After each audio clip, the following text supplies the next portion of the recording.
സാധനമാണ്. ഞാൻ പറഞ്ഞിരുന്നില്ല, എല്ലാവർക്കും അറിയാമെന്ന് പറഞ്ഞു. ഞാൻ എന്റെ വീട്ടിലെ പരിചയപ്പെടുത്തുന്ന കാര്യത്തിൽ തോന്നുന്നു. Anyway myself Aliyah Games and Computer Science ഡിപ്പാർട്ട്മെന്റിൽ വർക്ക് ചെയ്യുന്നു. പിന്നെ ഞാൻ നിങ്ങൾക്ക് മൾട്ടിമോഡൽ AI എന്താണെന്ന് ജസ്റ്റ് ഒന്ന് ഫെമിലറൈസ് ചെയ്യാൻ വേണ്ടിയിട്ടാണ് ഈ ഒരു ജസ്റ്റ് ഒന്ന് നോക്കാം. നിങ്ങളുടെ ഐഡിയ എന്താ മൾട്ടിമോഡൽ AI എന്ന് പറഞ്ഞാൽ എന്താണെന്ന് അറിയാമോ? എന്താ മൾട്ടിമോഡൽ AI?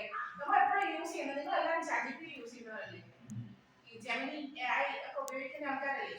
അപ്പോൾ നമ്മൾ യൂസ് ചെയ്യുമ്പോൾ തന്നെ എങ്ങനെയാണ് നമ്മൾ എന്തെങ്കിലും ഒരു ടോപ്പിക് എന്നാ ചോദിച്ചു കഴിഞ്ഞാൽ നമ്മൾ ആദ്യം ChatGPT എടുത്ത് നോക്കും. നമുക്ക് സെർച്ച് ചെയ്യാനുള്ള ടോപ്പിക് എന്താണ് ടൈപ്പ് ചെയ്ത് നോക്കും അല്ലേ? നമ്മൾ ഒന്നെങ്കിൽ അയച്ചു നോക്കും. ശരിയാണോ? അല്ലെങ്കിൽ നമ്മൾ എന്താ ചെയ്യുക? ഇപ്പൊ എന്തെങ്കിലും ഒരു ഫോട്ടോ അല്ലെങ്കിൽ ഒരു വീഡിയോ ഒക്കെയാണ് നമുക്ക് ചെക്ക് ചെയ്യേണ്ടതെന്നുണ്ടെങ്കിൽ നമ്മൾ എന്ത് ചെയ്യും? അത് അപ്ലോഡ് ചെയ്ത് കൊടുക്കും.